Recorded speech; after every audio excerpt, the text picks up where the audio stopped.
Power doesn't corrupt people suddenly, it shifts them quietly. And one experiment so disturbing it had to be stopped after 6 days shows how ordinary, kind, everyday humans can turn cruel, submissive, or unrecognizable when placed in certain environments. The Stanford Prison Experiment isn't just history, it's a mirror, and the lessons we take from it can change how we raise our kids, how we lead people, and how we understand the dark corners of human psychology. Today, we're diving into one of the most unsettling and revealing psychology studies ever conducted. The Stanford Prison Experiment, led by Dr. Philip Zimbardo in 1971. This wasn't just an experiment. It became a mirror showing what happens when ordinary people step into roles of power, obedience, and vulnerability. In just days, guards became cruel, prisoners became helpless, and the entire system spiraled into emotional chaos. So today, we're breaking down what actually happened inside that basement, why the experiment collapsed so quickly, and the uncomfortable truth it reveals about power, identity, and the hidden dynamics that shape our everyday relationships.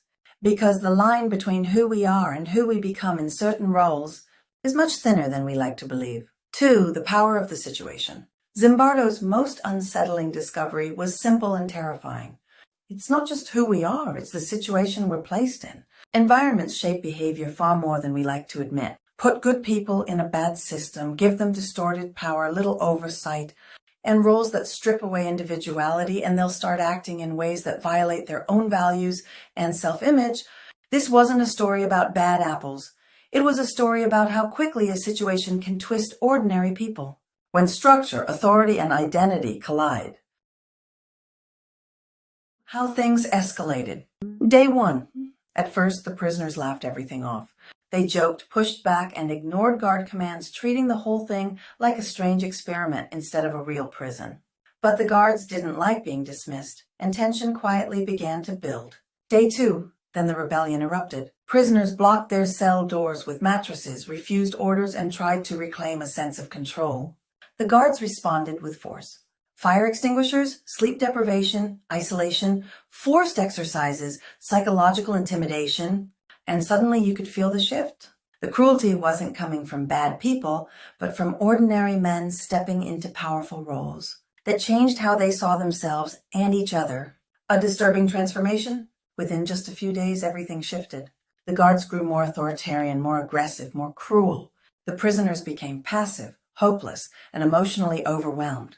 Some cried uncontrollably, some shut down. One spiraled into hysterical screaming and had to be released. And even Zimbardo, who was supposed to be the neutral researcher, found himself slipping into the role of prison superintendent. His judgment changed, his empathy dimmed. He stopped observing the system and started enforcing it. Psychologists call this role absorption, when the identity you play begins to take over who you believe yourself to be. The study was meant to run for 2 weeks. It collapsed in 6 days. Section 3, why it happened. 1. De-individuation. One of the most powerful forces in the experiment was something psychologists call de-individuation. The moment a person stops seeing themselves as an individual with personal morals, limits, and empathy, and starts becoming the role they're expected to play. When you hide behind a uniform, a badge, a title, or the anonymity of a system, something shifts.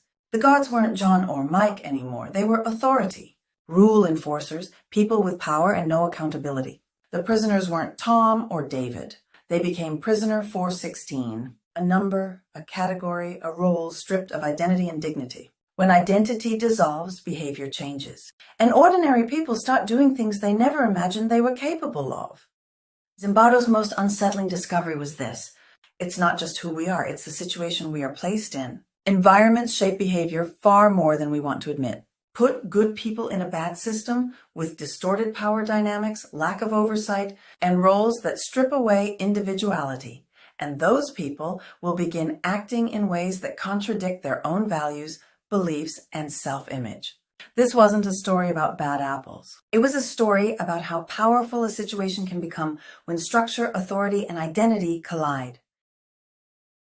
The prisoners eventually reached a devastating realization. Nothing I do changes the outcome. So they shut down emotionally, mentally, socially. And here's the uncomfortable truth. This pattern isn't limited to a lab.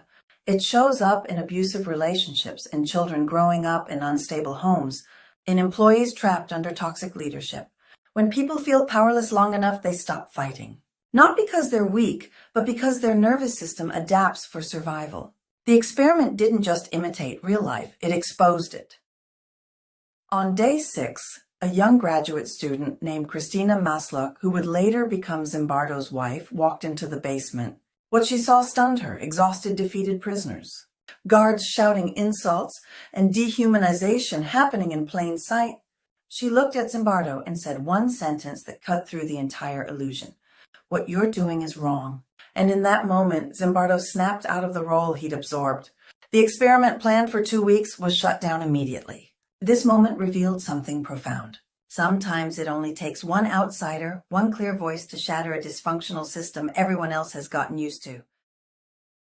The Stanford Prison Experiment has faced major criticism for its ethics, its methods, and the level of researcher influence. Some argue the guards were coached. Others say the study lacked real scientific rigor. And honestly, those critiques are valid. But even with its flaws, one lesson still hits hard. Human beings are shaped by systems, roles, and environments far more powerfully than our ego wants to admit. The experiment may be imperfect, but the insight it revealed is unmistakably real.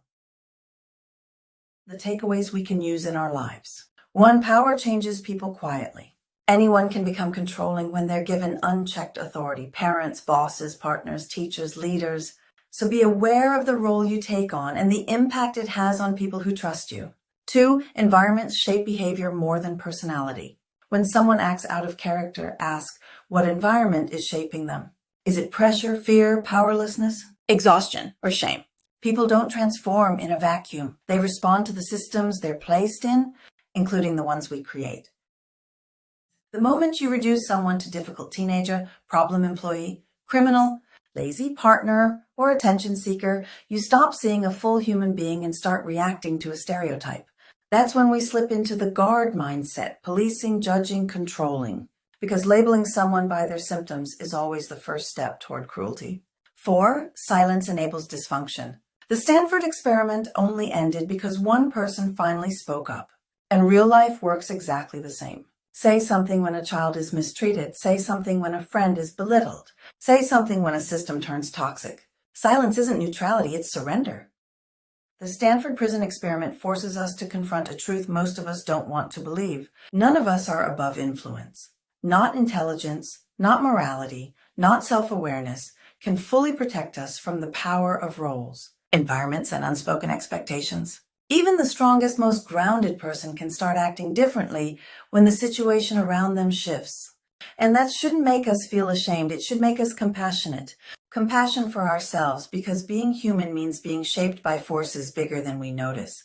And compassion for others, because most people are responding to pressures, fears, and dynamics we never get to see. This study humbles us, and it reminds us to stay awake to who we are becoming. The Stanford Prison Experiment wasn't just a study on cruelty, it was a study on identity. Because when you take away someone's name, their dignity, their choices, you reshape who they believe they are. And when you give someone power without empathy, limits, or accountability, you reshape who they believe they are. So the real question becomes, who are you when the role is stripped away? Who are you when there's no audience, no title, no status to hide behind? Who are you when no one is watching? That, right there, is your true identity. And choosing to protect that identity with compassion, humility, and self-awareness is how you make sure you never become someone you wouldn't recognize in 6 days. Thank you for spending this time with me. I'm Nori, and my AI twin sister Nora, here to share psychology, healing, and the deeper truths that help us understand ourselves and the people we love. If this video brought you insight, clarity, or a new perspective, please like, share, and subscribe. And tell me in the comments, what surprised you the most about the Stanford Prison Experiment? Because the more we understand the forces that shape human behavior, power, roles, systems, identity, the more we grow our compassion, strengthen our boundaries, and step into healthier leadership in our families, communities, and relationships.